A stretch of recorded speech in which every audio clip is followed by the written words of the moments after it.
wonderful team. I'm Anika Grimm, GPs at Brighton Health Wellbeing Centre, and we have a team of a doctor, a pharmacist, and a yoga therapist here to talk to you about sleep.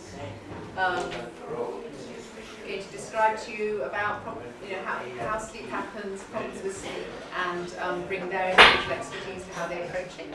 So here is Sally Doust. She's GP in training, who we're very lucky to have. She does yoga herself, as well as being a fully qualified medical doctor who's training to be in general practice. And Anika Grimm, who's a yoga teacher and yoga therapist, and also currently training in psychology degree. And last but not least, we have Shilpa Patel, who's our pharmacist and also partner, who will talk to you about the medical basis for some of the therapies for sleep, but we hope we're going to inspire you in lots of other ways that we do it. So enjoy. Thanks, Carly. Okay. Yeah, number 2. Okay. Hello, everybody. I've got some handouts to just pass around if you'd like to take a look. As I'm here for the first third of the talk as a doctor to kind of describe to you, hopefully, the science of sleep and why it's important. In fact, what I might do is just pass those. You can carry on passing them around. Because what I'd hope to do is by understanding a little bit more about the process of sleep, then we can understand how to take advantage of that and use that to sleep better and live better as a consequence. So on the first page there, you've got a clock, and this describes the body clock essentially. And I suppose the reason I've put this on here is that it's to show that the body clock is not simply just about sleep itself and the timing of sleep. The body clock actually plays into so many things in our lives. So as you can see here, depending on the time of the day, all the different functions of our body are sort of ebbing and flowing. So at 5 o'clock you can see that you might have the greatest cardiovascular efficiency. This means your ability to be active and exercise. And actually, this literally plays into even Olympic athletes. They have, would you mind passing a handout just over this side? Olympic athletes have broken world records better at this time of day, simply because of the body clock. And also, thank you.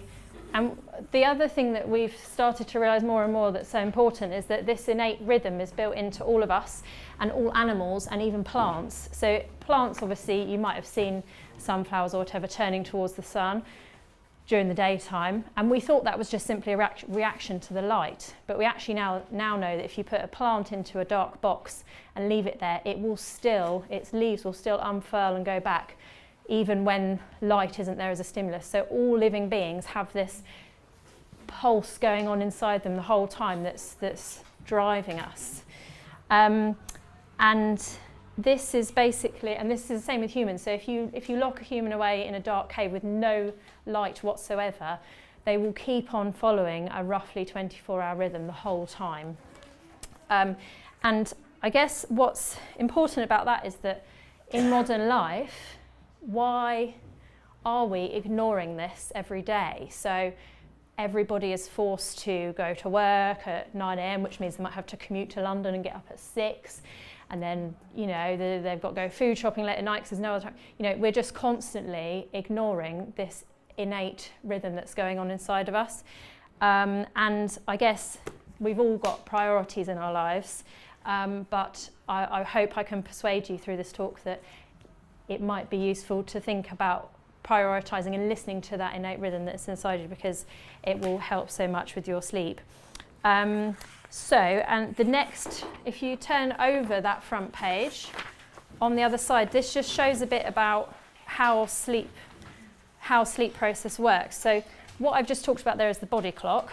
That's process C, or circadian rhythm. So the body clock's called the circadian rhythm. So as you can see from that top graph there, it's going up and down. The wakefulness drive peaks at Sorry. There you go. Oh, sorry. There you go, that's all right. Just don't want you to miss it. Yeah, so the wakefulness drive peaks at sort of mid-morning, and then our sleep drive peaks at 11 p.m. Approximately. And then the other side to the way our body dictates whether we need to sleep or not is what's called sleep pressure. So that's process S on there. So when the longer that you spend without being asleep, the more a build-up of hormone called adenosine in your body builds up. And this builds up regardless. The longer you're not sleeping, the longer it's building up. And that's basically sleep pressure. So the more adenosine you've got going around, the more there is sleep pressure. So you will notice that if you deprive yourself of sleep, for example, if anybody's ever done a night shift here, they will know full well, you might have done night shifts, you'll know full well that the longer you deprive yourself of sleep, the more the adenosine builds up, and you feel sleepier and sleepier until it's impossible to ignore. I actually Googled this morning, is it possible to die by not sleeping enough? Because I think you hear sometimes these stories of people that have sort of done an experiment where they've deprived. I don't think it is. Basically, humans go into this sort of switch off mode, where if the adenosine builds up so much and the sleep pressure builds up so much, the brain just goes into shutdown mode and just does its basic functions. And you will notice that actually, because you'll notice that, for example, if you just don't sleep for one night, your impulse times, your reaction times, your sense of reasoning will go, and apparently it takes you as much over the limit in terms of driving concentration as it would be like basically over the legal alcohol limit, for example, is the equivalent. So it really does affect us very deeply. Which brings me on to the other page that you have that's typed up here in a landscape fashion. At the top it says Why We Sleep by Matthew Walker.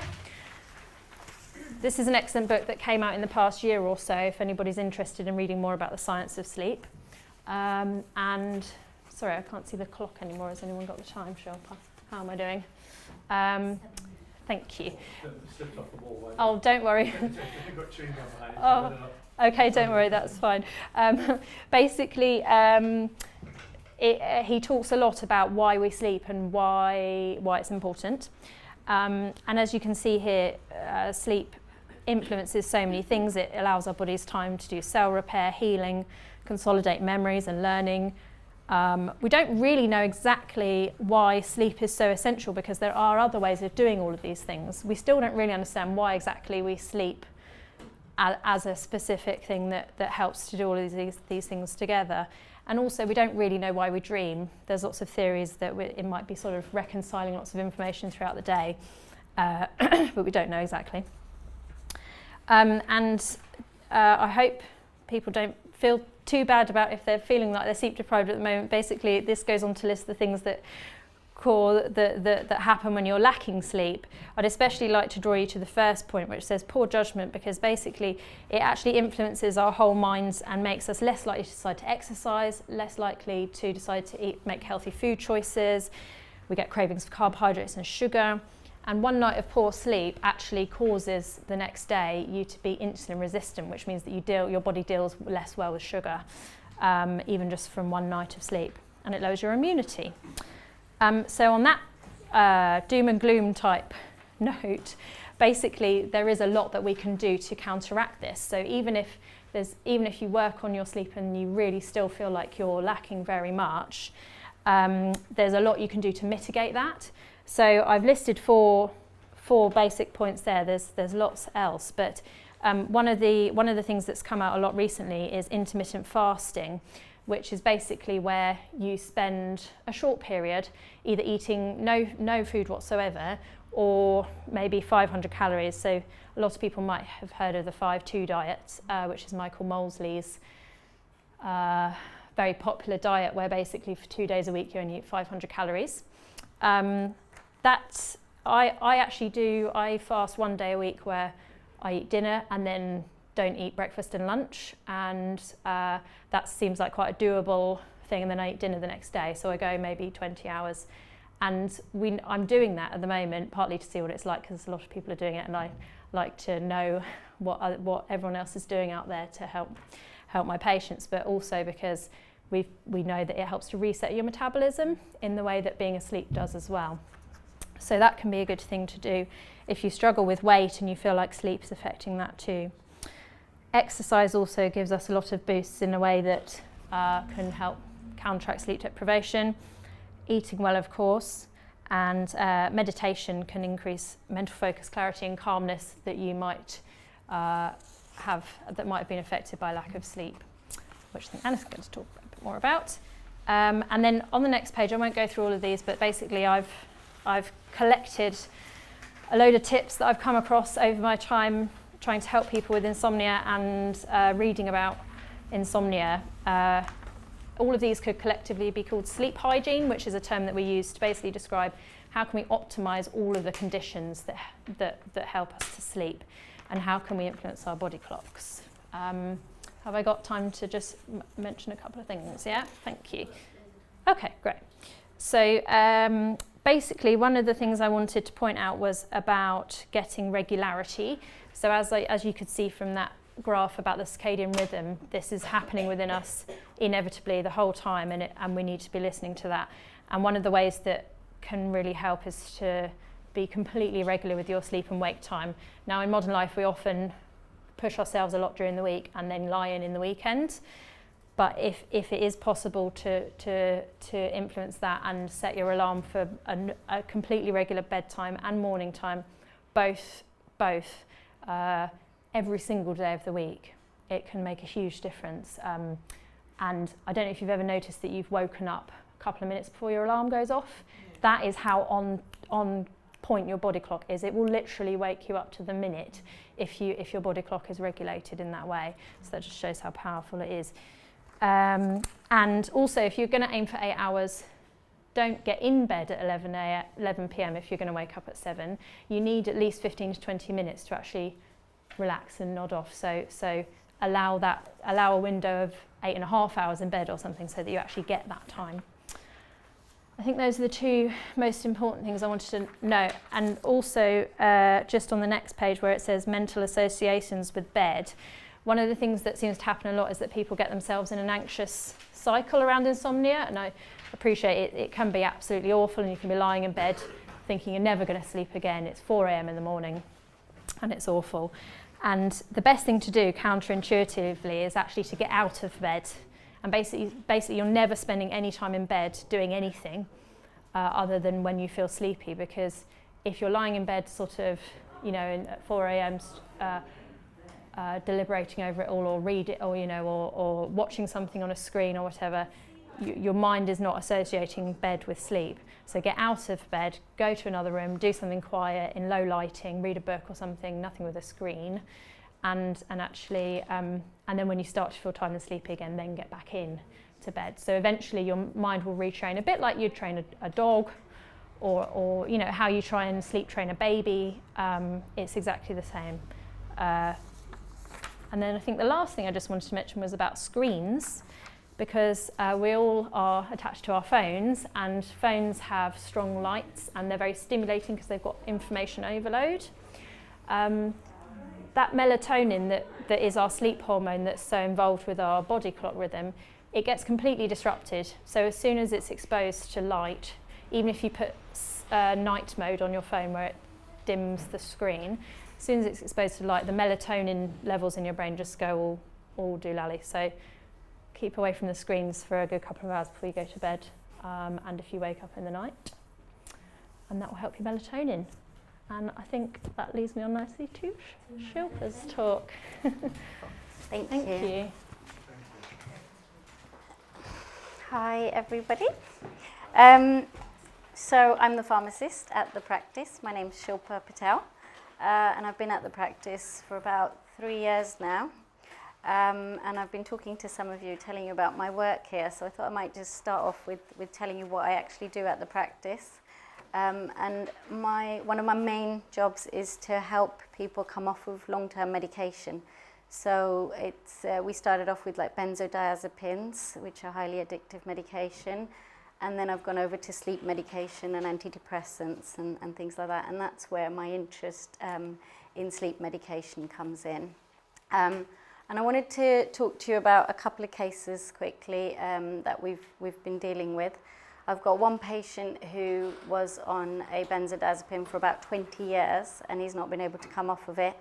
And with the work that I've been doing with him, seeing him once a week, trying to look at his prescriptions and how often he's getting it, and kind of de-prescribing as we go along, I've managed to bring him off the diazepam tablets that he was taking for 20 years.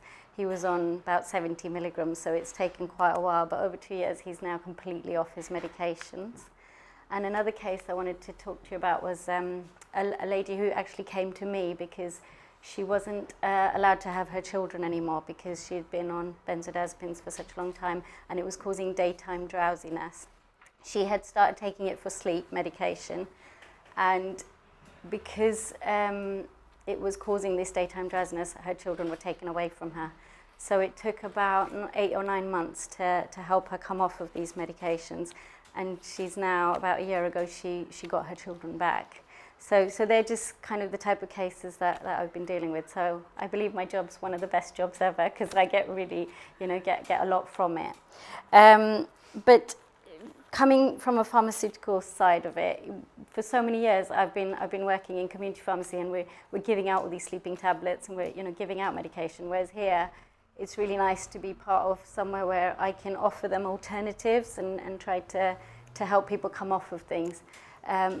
And there is a place for sleep medication, which I'm going to talk to you about, but on a short-term basis. So I'm going to go through the medications that do work on a short-term basis and tell you why you can't be on it kind of on a longer-term basis.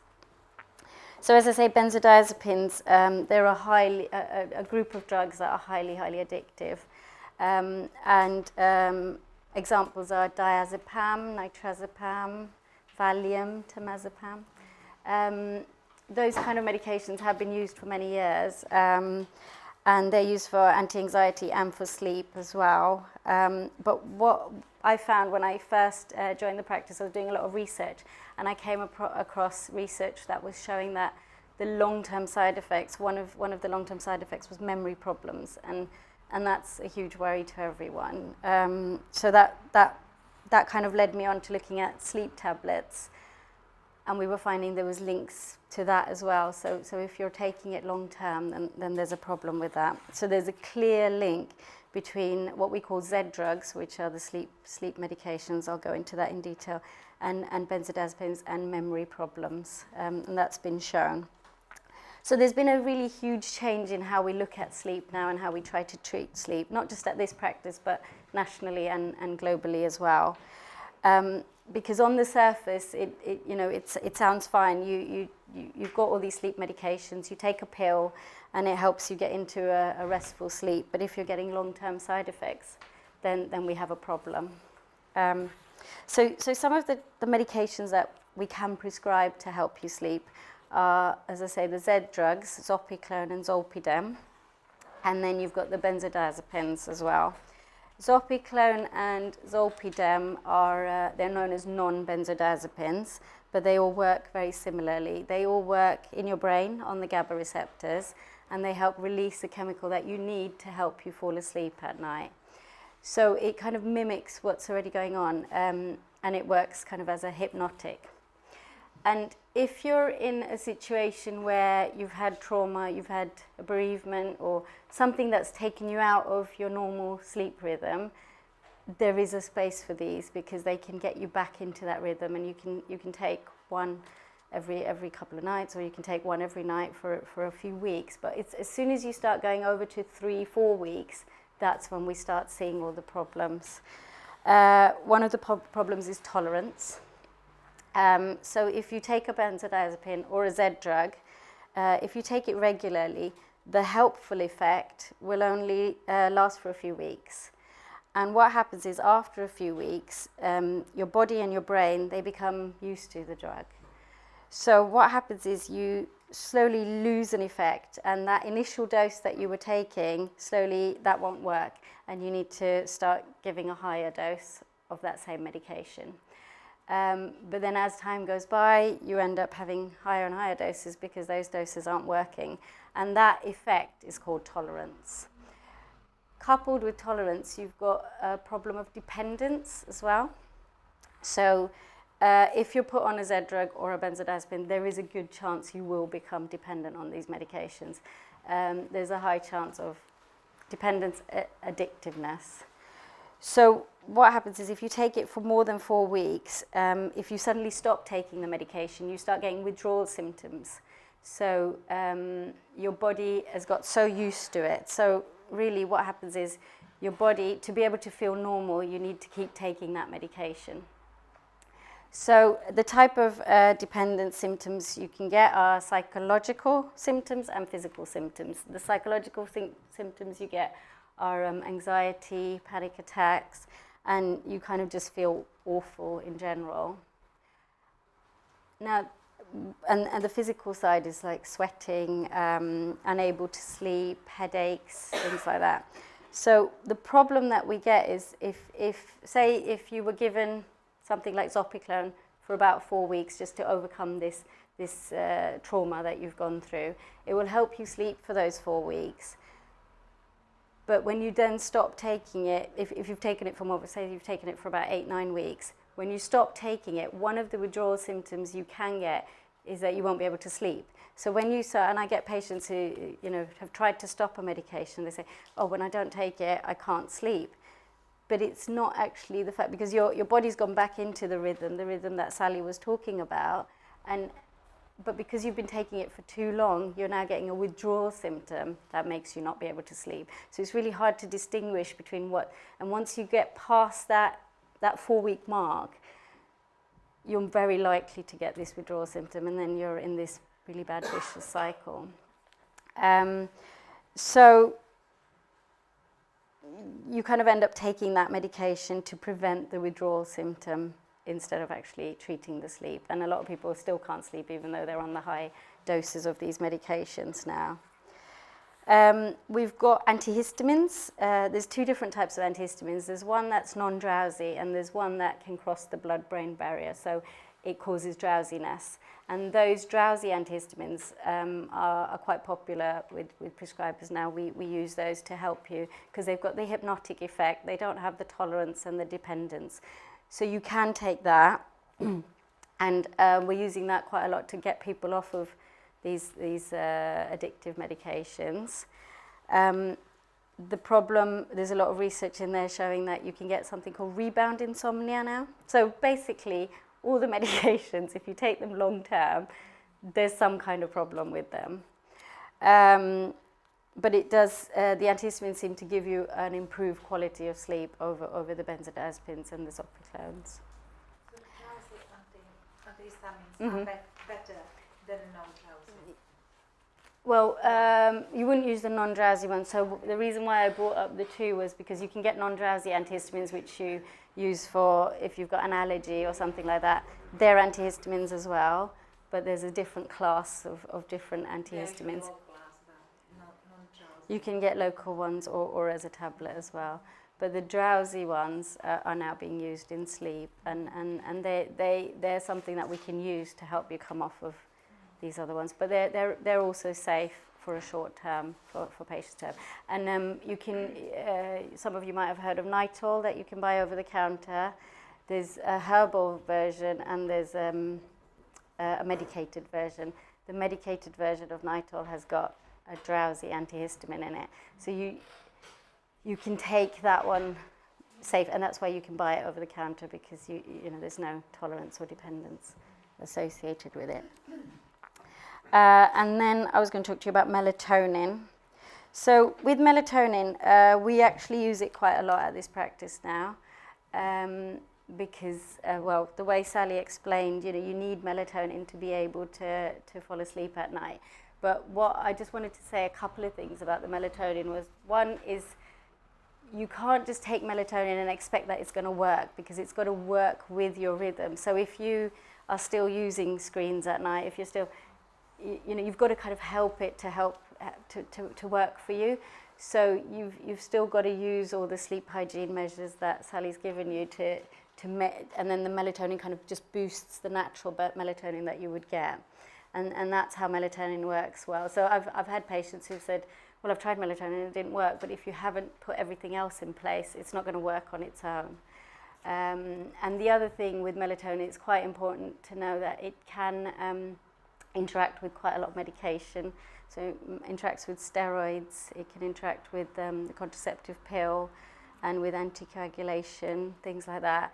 And it can affect your blood pressure as well. So It's the same melatonin like in skin. so It's the same. they've kind of copied the normal, so it's a synthetic version of the natural melatonin that you. Can I ask a question about melatonin? Does it make a difference, thinking about the circadian rhythm, Mm-hmm. does melatonin affect the circadian rhythm, i.e. rebalance the body to the circadian rhythm, so that you don't wake up, for instance, at 2 or 4? Can it have that effect or not? So yeah, it can work. It can work for, because it's used quite a lot for people with jet lag or people who have just got themselves out of that circadian rhythm. It's useful maybe to think of melatonin as like the signal to fall asleep, Yeah. rather than the body. It's like the signal of it's time to fall asleep. Yeah. So it doesn't. So it won't keep you asleep overnight, will No, it? it's the signal. Would you The signal to say that you. But then some people wake up in the middle of the night. I wake up about 4 o'clock every morning. Yeah. And then if you've got enough melatonin, because you know how you're supposed to have the peak at night, you can replace that by topping up your melatonin levels, and it takes about 30 minutes to 2 hours to work. So it depends, you know, when you've taken it. 2 hours before bed. 2 hours, yeah. I couldn't understand. But how it's it was because going to usually. keep me asleep. I could understand how it would help me get to sleep. But it lasts for about 9 hours. I see. And it depends on, it's getting the right strength as well, because we'll always start you on 2 milligrams. Right. And some people, you can need anything between 0.5 milligram and 5 milligrams of melatonin. So some people might need that little bit more. But it does stay in you, because the tablets are usually like a slow release tablet, so they will That makes sense. last for quite a while. Okay. But it's, I mean, even with that, you've got to take the melatonin and like you said, you naturally start releasing melatonin if you're in a normal daily, as soon as it gets dark or you start feeling restful. So all the the GABA receptor chemicals, the melatonin, it's all being released to help you fall asleep. But if you're not in that routine and you just need that melatonin to come externally and be able to, so that's what you're doing. You're taking it externally, and that will mimic the way that you would normally. And with the melatonin, it would be really important for you to take it for like about 3 weeks, and then hopefully you're in a rhythm, and then try and take a break. Yes. But you don't have the problems of tolerance and dependence with melatonin, so it is safer to use for long. But you always want, we want you to be able to do it naturally. There's always some kind of long-term side. It's the last resort. Yeah, but as long as you use it to get you back into that rhythm, and then after about 3 weeks, just take a little break and see if you start releasing that melatonin at the correct time yourself. Do you know you're using the phrase GABA? Yeah. Is gabapentin something to do with that mechanism? No. Is that why it's called gabapentin? Why is it called gabapentin? No, sorry.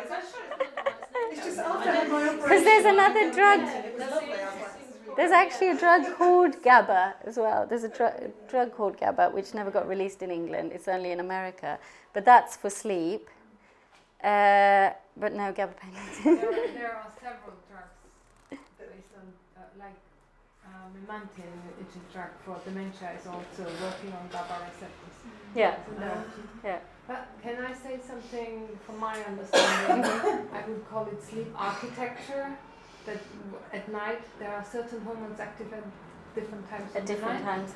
And when people wake up at between 3 and 4 o'clock in the morning, it's, from my experience, is cortisol kicks in too early. yeah, I think it's that. So Maybe in the relation content to of it. melatonin, so when it kicks in too early, so it's very important to have long-acting melatonin, like you said. So you think if it's high cortisol at 4 o'clock in the morning, High for melatonin you in will help. relation to melatonin. yeah, because I think it's cortisol. Yeah. But okay. So then it's important So it's to worth me giving do it a go. mindfulness practices, to do things to manage cortisol. Yeah, which is what I know Anika's going to talk to you about Oh, now. okay. When you get up in the middle of the night, Yes. if the melatonin hasn't lasted that, then you can use the treatments that Anika's gonna come up with as well. The trouble is, if I can just say one thing, in an ideal world, yes, we all go to bed at 10 o'clock, but I mean, we're all watching Newsnight, we're all watching No, the we're car not, program, right up to, you know, certainly, you know, right up to midnight. So we can't really get out of that, you know. Well, you Yeah. can And we've got away with it. Watch it later. Record it and watch it in the You- morning. Yes, but I'm just saying, most of us Yeah. can tolerate it. We do for a long while, and then suddenly, if you have a problem, then you try and identify it. But it's better to, because you need to fix the problem. Well, you want to fix the problem, and what we're trying to say is there's better ways to fix it than just taking medication, and there are so many different tools available to be able to, and you know, the sleep hygiene, there's little things from there that you can just pick out, and it could be just those, it could be that you were sitting in front of the screen or reading the news on your iPad at night, and it could be just that one little thing that's keeping you up every night, and if you just took that away. Yeah, I think I've put there's 43 tips on there, but obviously if you try and change them all at once, you'll never manage it. So pick one that speaks to you particularly and do that. Yeah, and first. do that one Yeah. thing that might make a big difference. There's a podcast called Mood Zone. If you Google Mood Zone NHS, it will come up with a podcast, and it's got a lot of the tips, and it's just a really nice way of. And I always give that to my patients, and they always manage to just pick out one or two things from there that you've got to make that change yourself to make, you know, you be able to. Mood Zone. If you type in Mood Zone NHS, it's on the NHS website, and it's called Mood Zone, and they have some for anxiety and different things, but the sleep one is really, it's a podcast for sleep. And there was just one more medication I wanted to mention is valerian, so it's a herbal medication. It's been grown kind of all in North America, in Europe, and in Asia now, and it works on your GABA receptors as well. And it's something that we do use quite a lot with getting people into that sleep, and that's available over the counter. You can just buy that from a pharmacy. That's the Nighthawk Herbal, or you get lots of different brands, Calms and things like that. But that's a good one to use if you're just trying to get yourself back into that rhythm. That Nighthawk is very expensive, and there's hardly any herb in it. Yeah. I recommend going to a herbalist Yeah, and get yeah. rid of herbs. Yeah, no, that's Spend fine. money on that stuff. Yeah. But as I say, there's so many different brands that do it now. But Nighthawk's the one that people have heard of. That's it. Valerian is safe. Again, I wouldn't use it long term because, you know, what if you can. I think the only thing so far that we've mentioned that is good to use all the time is this sleep hygiene, and if you can solve things that way. But these are good to get up until you can get all that in place. These will help you or help you get back into your rhythm. So short term, these things, and then there's lavender, so which we also. I'm a herbalist. Yeah.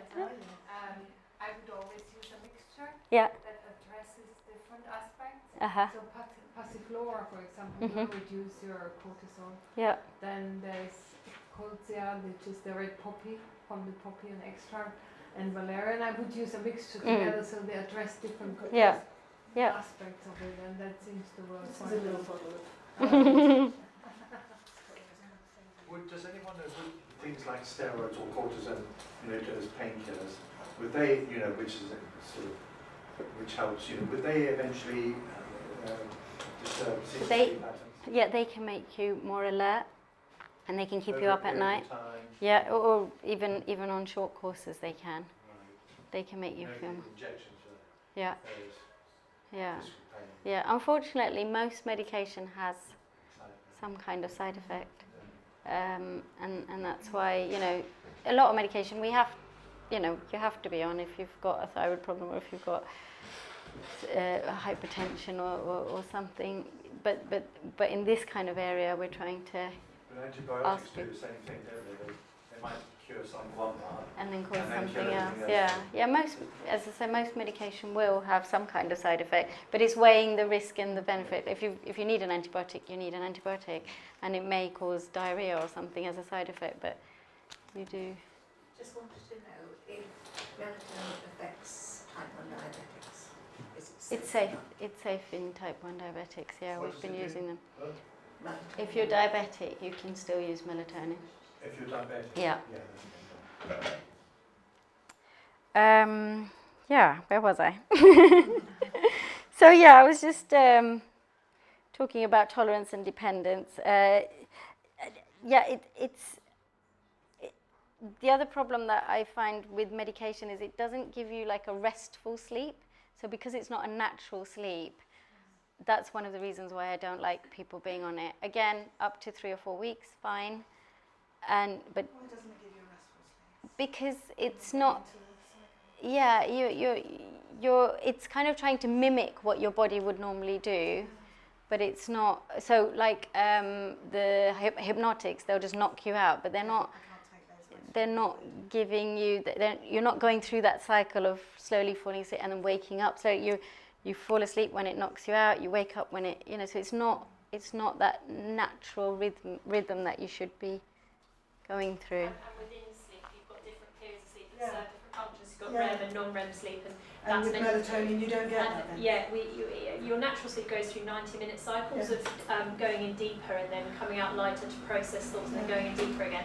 And I think most of them, or all of the sleeping medications, probably do not. They don't let you go into through that. whatsoever. But that means then you don't get restorative sleep. So how are you Yeah. going to wake up? So Yeah. and Yeah, so what's the point? I'd rather get up at 4 o'clock. I suppose it just helps to, the merit of taking these at all, I suppose, is an enabler of just enabler towards a reset, and at the same time as doing all those other things that we were talking about. So it can just help break the cycle and the anxiety and the whole lot of it altogether. That's overwhelming. Yeah, Definitely, in a short yeah. term way. because I've just had a couple more things. I was just going to say it doesn't fix the root of the problem, and that's really what you want to be doing. And so the take-home message I wanted you guys to take home was a sleeping pill might help you get to bed tonight, but it shouldn't become a habit. So as long as you're avoiding that. Yeah? Okay.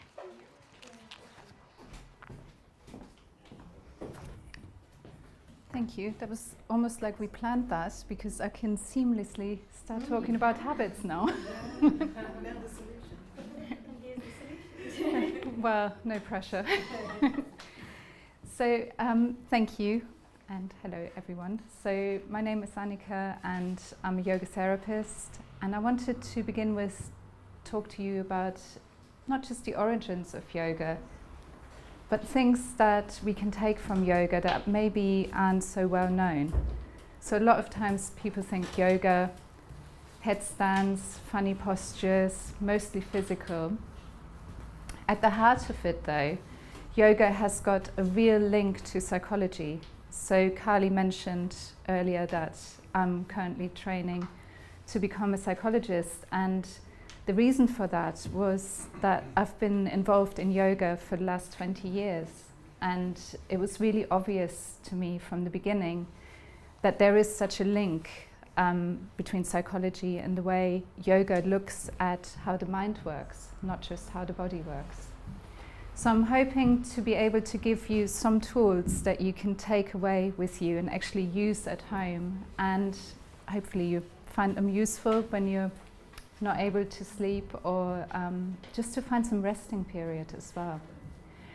So my tradition, the tradition that I'm connected to, is where yoga therapy stems from. It's called Vinny Yoga, and Vinny Yoga really means application.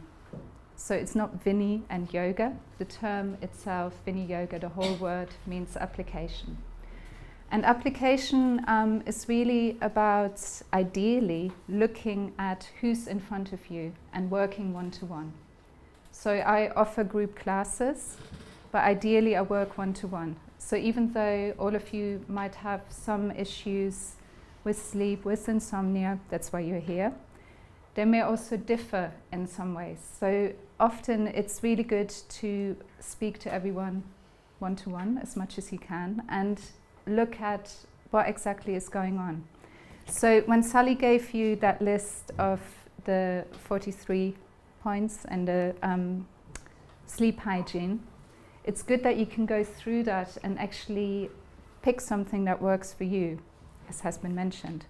And in a similar way, that's how I would work if I'm seeing somebody, to actually get a little bit more of the story. And then we can look at the physical side and the mental side. So the physical side, when you're getting into bed at night, or if you're waking up, you may be able to fall asleep and then you wake up at 4 in the morning, or maybe you're struggling to get to sleep to begin with. Is there something physically that's stopping you from falling asleep? Is it more a mental side where the mind is busy, or are you actually uncomfortable? So if you're actually uncomfortable, then we can look at what is maybe more seen as yoga in the Western world, postures, releasing tension, simple things. So that could be something like working with cat posture. I'm not about to demonstrate any of this here.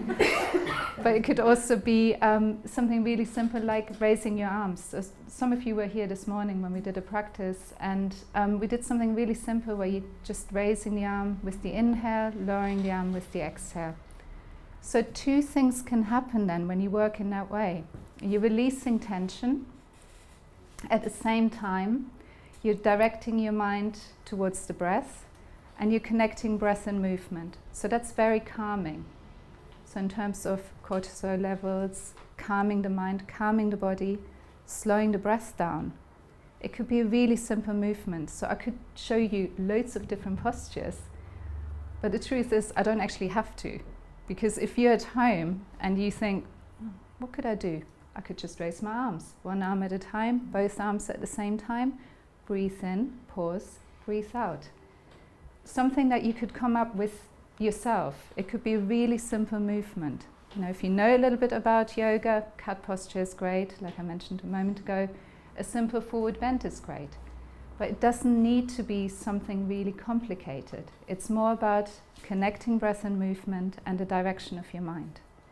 And that's really one of the main messages in ancient yoga texts, is about the direction of the mind and things that happen in the mind and how we deal with them, how we cope with them. Traditionally, again, going back to the ancient texts, a lot of it was based on reducing suffering. So all these, great, we're doing a yoga practice, here we are, we're holding it for a really long time, who can hold it the longest? All of these things, they don't really matter, because that's not reducing suffering. So reducing suffering is about how we can work with the mind, really. Connecting breath and movement, and also quietening the mind. So causes of the busy mind, there could be lots of causes, whatever's going on in your life. How busy your day-to-day life is. You mentioned about watching TV late at night. Some people find that really unsettling, others not so much. So we're going back to the screens. That is a really important point. But also maybe becoming aware of how you live your life. Do you rush around a lot? Is there always something going on? Do you have to multitask? What's your family life like? Do you have a lot of responsibilities? Do you have a lot of weight on your shoulders? Is there lots of things going on? And if so, because for most of us, there's always something going on different levels. If so, is there a time that you can find for yourself where you can just take a few breaths, do a few arm raises, and direct the mind away from that towards the breath or sitting quietly. So I'm going to show you something in a moment as well, which is a really simple technique that can help with that. So would you recommend them doing them in the bed before you go to sleep? I'll come to that, yes, yeah. So Sally spoke about getting into bed before you actually want to go to sleep, so you're not getting into bed and off we go asleep straight away. So having that settling time, and it's a really good point. You could do something 5 minutes, even 10 minutes before you get into bed. Do some breathing exercises. In the bed, outside of the bed. Out of the bed. However, I'll tell you something else if you wake up in the night in a moment as well that you can do while you're still in bed. Usually out of the bed, calm the mind, do some breathing, do some simple stretches, then get into bed. So get yourself ready for bed, away from all the screens and everything, and then get into bed. If you're waking up in the night and you can't sleep, obviously, again, as Sally mentioned, it's a good thing to get out of bed and maybe do some movement, do some stretches, or, you know, read, do something quiet. So it's a really good thing to do. There's also something, if you kind of feel like you're almost the edge, that annoying point where you're at the edge of sleep, not quite there, but almost. Like you could nod off, but not really. And then the mind kicks in again. There's something really simple that you can do, which some of you did this morning. So I did the counting on the hand. That's nodding, that's great, you remember it. So in yoga therapy and general yoga practice, we do a lot of different breathing techniques, and I wouldn't say that you should get up in the middle of the night and start doing lots of alternate nostril breathing and lots of things. They can be helpful to direct the mind. It's a little bit too much, too involved to do that. What you can do is focus on the flow of your natural breath. Some of you know about Ajay breathing, so that's a good thing to do as well. If you don't know what that is, don't worry about that for now. But you can count on your hand, and traditionally a breathing exercise practice is supposed to be 15 minutes or a minimum of 12 breaths. So if you feel, oh, I don't have 15 minutes, in the evening probably you have a little bit more time, but during the day you can do this as well to calm the mind. 12 breaths, generally speaking, takes less than 15 minutes. And the way we do this is we count on the left hand, it's always the left hand, and you count with your thumb from the bottom across, and it's a spiral. So I'll show you how to do it. So you would take an inhalation and an exhalation, and you start the bottom of the left index finger. So you breathe in, breathe out. Then you move up one. You breathe in, breathe out, and you move up again. So it's 1, 2, 3. Okay. Then you go across the top. 4, 5, 6. Then you go down. 7, 8. You go across again. 9, 10. Now there's 2 spaces on your hand where you haven't been yet. So we don't double up and we never go back. 11, 12. It's a spiral. Does that make sense? Yeah. So you go up, across, down, across, up again, and you finish off here. Now if you wanted to start again, you would start again at the beginning. So you could do 24 breaths. So you go up, you go across, down, across, and around again. You finish here. So there is there one breath with each step? Yes. Inhale, exhale, inhale, exhale, inhale, exhale. Slower than this. Inhale, exhale. Not hyperventilating. Are you in and up, or do you sort of get up and sit on the bed and do it upright? Or That's a really good question, because traditionally speaking, sorry, I'm going to come back to traditionally a lot. So in the yoga tradition, usually doing breathing exercises, you would always sit upright because of the movement of the diaphragm. However, if you're trying to get to sleep and you haven't been there for a long time, in which case, you know, it's a good thing to get out of bed and maybe try and release some tension or read a book or do something else. But if you're lying down, you just want to quieten the mind and you think you might actually be able to nod off, you would do this lying down. Any other time, breathing exercises, you would always be upright. It's a matter of choice. You could if it's more suitable to. Yes, or if there's a health problem, you would also lie down. Generally speaking, sitting up. But if you feel more comfortable to sit up and do some breathing and then lie back down again, that's also absolutely fine. One other thing, when you say read a book, now reading a book for me requires a lot of mental energy, so I wouldn't advise that. You know what I mean? Well, yeah, it depends. It's like watching the screen, isn't it? Really? Well, you don't have the same light and the same No, aspect of But the you light have to waking you totally up. focus on what you're reading. Yeah, if you're really Yeah. you're really in the story. Depending on what you're reading. Yeah. And you get the second book, and before you know it, it's daylight. Yeah. Can I say something there? There is some research into that, and what they found was some people find reading okay and some people didn't. So he's absolutely right, because for some people it's too much kind of concentration and it kind of wakes you up, and they show that. I have a friend who goes to bed with a book, you know, at about 9 o'clock, and I just how on earth, you know, it wouldn't be for me. Yeah. But for some So it's people, quite it puts personal. them, it relaxes them, and you know, so it just, and that would be something you wouldn't pick then, because that just wouldn't work for you. That's Yeah. your choice. Probably yeah, also absolutely. important what you read. If you read a thriller, Yeah, absolutely. Do I you, know- do you give yoga classes or? Yes, I do. Yeah, and I see people one-to-one as well. Is that being a member of this clinic or Yes. not otherwise? I am here, and I'm also in other studios, but I am a member of this clinic. Oh, right. So Yeah. could one come along without being a member of the clinic? That's a question. Yes, you should be able to book Yeah. in here, and you could also see me elsewhere if that's more suitable for you, if that's closer to where you live, for example. Right, well, I'm just round the corner. But, Yeah. right, We so can will talk have your about this. details or something, or? Yes, yeah, we can All talk of about it, this okay. afterwards. Yeah. Good, lovely. Yeah, so this little counting exercise, breathing exercise, can be really helpful, and it's also about habits.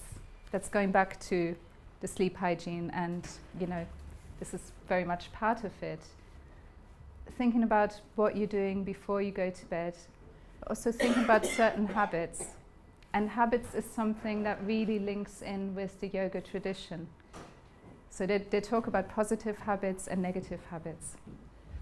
There's a lot of Sanskrit words, I won't bore you with it, but the word for habit is actually quite a lovely word, it's samskara. So they talk about a samskara and how to increase the positive habits and reduce the negative habits.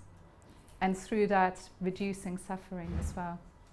And yoga is seen as one of the positive habits, funny enough. So there's a really famous yoga teacher who said, if you're going to have habits in your life, try and make yoga one of them.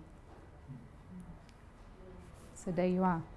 Maybe that's going to be useful. I hope it's going to be useful. Yes. Okay. Thank you very much.